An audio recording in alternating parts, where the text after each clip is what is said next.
to Donald Trump. I want you to listen to how she framed why she has the right message and he doesn't. Donald Trump's plans to devastate the middle class, punish working people, and make the cost of living go up for millions of Americans. And on the other hand, when I'm elected president, what we will do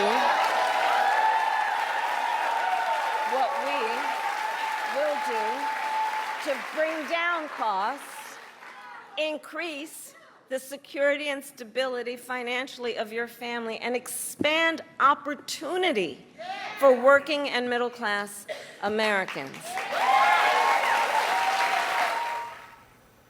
So, Nayyirah, smart strategy to take the populism right to Donald Trump. He's had basically ownership of this message since 2016. Can she do it? Well, his message has been very limiting, right? It has appealed to some of the cultural outrage of the white working class. Part of what Vice President Harris did today was appeal to millennials, younger folks, new parents, people trying to buy homes. We know that millennials are not going to be able to buy homes and have the economic growth compared to generations before, telling them that there's going to be an incentive, a financial way that they can get that first starter home. Helpful. The $6,000 tax credit for new parents, hugely helpful.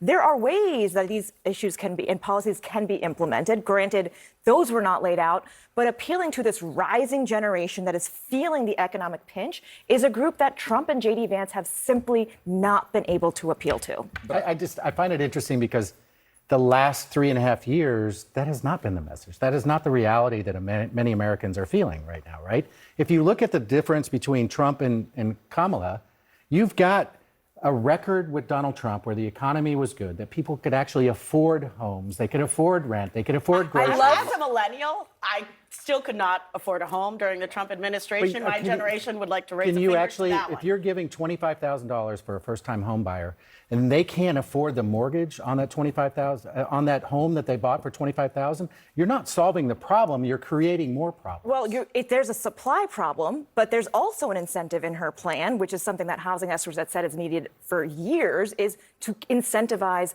more supply, more building of the starter home.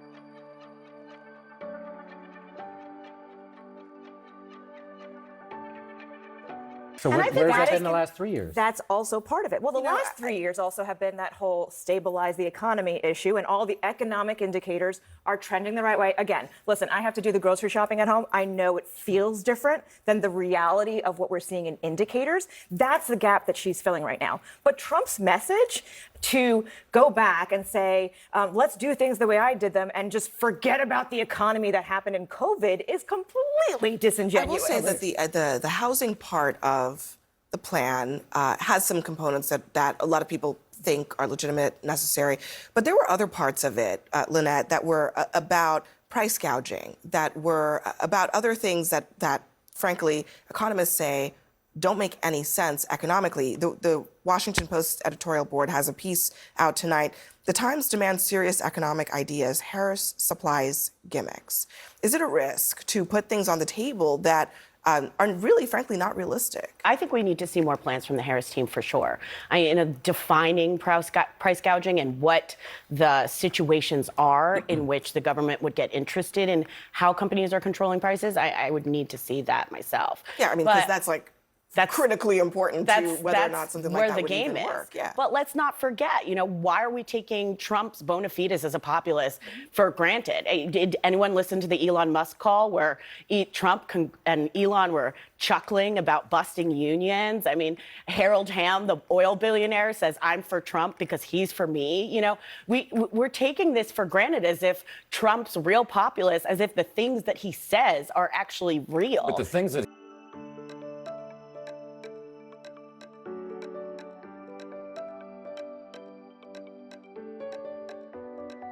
he did are real, they're measurable, and Kamala's speech thinks that the American people What did he do? What did he are do? He idiots. cut taxes for rich people. He That's cut what taxes did. for everyone, and let's be honest. Now I'll have a The very honest majority of people conversation who about this. benefited Hang on a were second. wealthy. Hang on a second. The top 1% paid 41% of the federal income tax prior to the Trump tax cuts. They paid 46% after the Trump tax cuts. So it's a lie. But much like all of Kamala's speech tonight, it was a lie. She takes no blame for being the reason why grocery prices are out of control. How is gas prices, Kamala Harris all of the that. reason for that? Also, Kamala Harris is not the president of the United States. She was the vice president. The Fed out of San Francisco gosh. even said price gouging, corporate greed, not the reason for the skyrocketing is prices. Trump's narrative of the Wait, economy wait. is But, agnostic Mark, of the facts. what is Trump going to do? Thank you. First and foremost? What he did, maybe that's up taxes for for the debate. But rich. what is actually the Trump economic plan? Like, what is he going to do? Well, obviously, I don't speak for the former president or his campaign, but he has said very, very clearly the first thing you're going to do is unleash American energy. Oh, what the hell does Because that mean? Come on, that's not, Well, it's really easy. Unleash that. Okay. It's really Okay, easy. You get back to low gas prices. That's a Oil. campaign Hang on. slogan. That's not a policy. Gas prices, here's the challenge when everyone wants to talk about gas prices and why it centers so much on price gouging. There is a literal oil cartel at play that sits around, and these countries decide, based on whether or not they like Russia at the moment or they like the United States, how they're going to sell barrels for oil. That's why it's called an oil cartel. Once people pay a certain gas price, economists call it sticky. Gas prices are sticky because they realize people will pay it and they collude. This is a key word, collusion. They collude to keep prices up. They're able to do that with supply and demand. It's very straightforward economics. But also, It's- economic. what she will okay, do. gas production is at the highest level. It's No, higher no, than it oil, was. not okay, gas. oil production is higher than it was under Trump. And refinery production is The lower. U.S. That's- is a net Overall energy a net oil production. And we exporter. also, it's not So- just gas and oil, it's also energy, it's also natural gas, it's coal, it's all of those All things. of Why those then are prices? up under Biden. So what else? The What prices else are is on the absolutely up table? because the energy sector realizes they have a war against the American energy. They have already said the Green New Deal, we want to get rid of fossil fuels by 2035, But isn't 2040. green energy? And Like, if you have an it's not energy sustainable. company, That's you not can- where we're going. It cannot pick up the But can- gap. I think in it was fossil very fuels right now. interesting. Can we get to the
I thought it was China has very gone there. interesting. They're that- building a coal plant every week. Mark, I thought it was very interesting that J.D. Vance on Sunday rolled out $5,000 child tax credit. You were upset yesterday because Harris, well, now she's copying it, saying it's $6,000. But then the question was asked, is that actually Trump's policy? And in a statement, here's what the Trump campaign says. President Trump will consider a significant expansion of the child tax credit that applies to American families. He'll consider it. They won't say that that's his policy, that he wants it to be $5,000. Why? Well, I think they're probably still putting the final touches on their tax He's package. been running for president for 10 years. a year and a half. I 10 years but I he's been understand ready what for they're also president. working, though. You're working with lawmakers right now. Trust me, they're preparing reconciliation already for January 2025 when you have the White House, the House, and the Senate, and what you can do to extend the Trump tax cuts, what you can do to get this economy moving again. Those kinds of discussions are probably is already moving happening. right now. In fact, the problem is the economy is moving so rapidly. That's part of the reason why we have an issue with inflation, part of the reason why we have an issue with interest rates. So it's not that the economy hasn't been moving. We have growth. We have 15.7 million new jobs created. We lost jobs, 3 million Most jobs. of those are coming back from the pandemic, We by the lost way. 3 million jobs under under the Trump administration. We've gained 15.7 million jobs from the Biden-Harris administration. But those jobs were lost during COVID. We have the lowest black unemployment rate in history under the Biden-Harris administration. We have the lowest black poverty rate in history under the Thank God, Biden-Harris because they administration. can't afford gas and groceries. Nobody can. No. Inflation has come down to a 3-year low just last month. It's still the first time 20%. inflation is below 3% now. It's 20% since they took office. Inflation has come down to a 3-year low. We have more people who have access to health care. We've expanded energy production in this country. So the idea that and the stock market, which Trump loves to talk about, he says is going to crash if he wasn't elected, it's actually doing very well right now. So all those different things you talk about, the economy not doing well, it's just not true factually. Go ahead, But Jason. Keith, why? I guess then why?